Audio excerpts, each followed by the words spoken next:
Well, thank you again, Madam Vice President, for doing this, Kamala Harris, and welcome to Puerto Rico. It's good to be back. First of all, how do you compare your visit in 2017, right after Irma and Hurricane Maria, to this one today, and why did you choose those places that we visited today?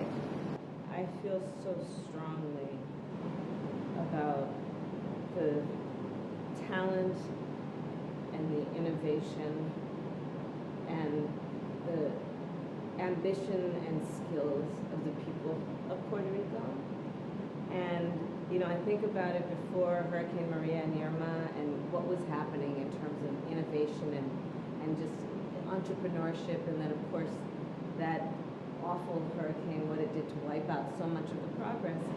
And coming back now to see how we can partner with the leaderships who are here, whether they be elected leaders or community leaders, to bring resources to the island to do what the people here naturally know how to do, which is to strengthen communities, to build infrastructure, to adapt technology in a way that is about not only building back up what was destroyed, but really going so much further. I mean, being here and experiencing the depth and the richness of the culture, whether it be through song, whether it be through visual arts, what is happening in terms of journalism and young journalists.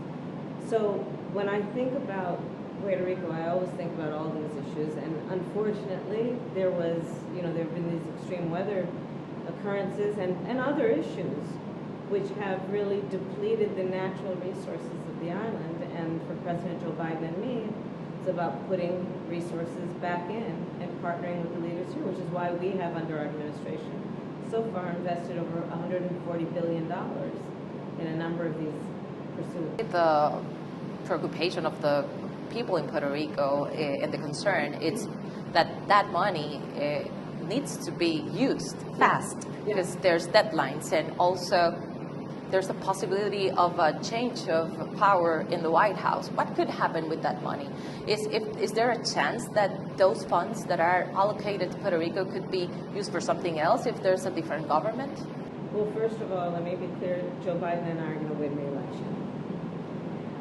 But you probably asked the question because you remember the former President Donald Trump and how he referred to the people of this island, and used words like, if I'm remembering correctly, dirty and corrupt. And he proposed to exchanges for Greenland. Awful. It was awful. It was awful. We feel very differently, which is why we have invested so many resources in 3 years. Now, to your point, we have to get it done with a sense of urgency and purpose. Not because we're afraid of what might happen next, as much as because the talent is here to do the work right now. We saw when we went to go visit the home of the matriarch Maria, what's happening in terms of laying solar paneling, what's happening in terms of reconstructing the homes so that they can take advantage of solar and take advantage of clean water and hot water. This is the kind of work that is happening, and the sooner that we get the dollars to hit the streets, the more this work will happen to the benefit of families like that family. Today it's a holiday in Puerto Rico. It's our local Emancipation Day celebration.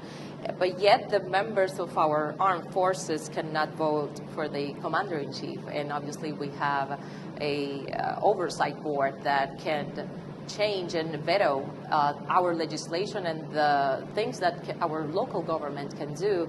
For some people, that can be seen as unfinished business of American democracy. What do you think about that statement?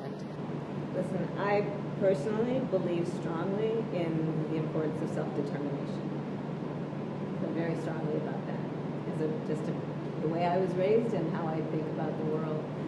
The people of Puerto Rico are going to make a decision, right, about what they want in terms of these issues, in terms of statehood, in terms of independence, and I will respect whatever that decision is. I would never dare to tell the people of Puerto Rico what they should want. But how could we ever get to that point of actually being able to decide and to go and vote on a referendum that actually has an effect in the federal government? Because we have voted here many times, but obviously are just like a poll that we make locally. Well, listen, I can tell you when I was in the United States Senate, I was so aware that among the colleagues that I had, there were only 100 U.S. senators, that Puerto Rico did not have representation in the United States Senate, which is why when I was in the Senate, I did do work that was, and that's why I came after Hurricane Maria, to make sure that with the leverage that I had as a senator from California at the time, that I could also carry some of the weight of what the Puerto Rican people need. And there's still a lot of work to be done for representation and equal representation. There's no doubt. Thank you, Madam Vice President, again, for your time. Thank you for talking to Noticentro. Thank you. Thank you.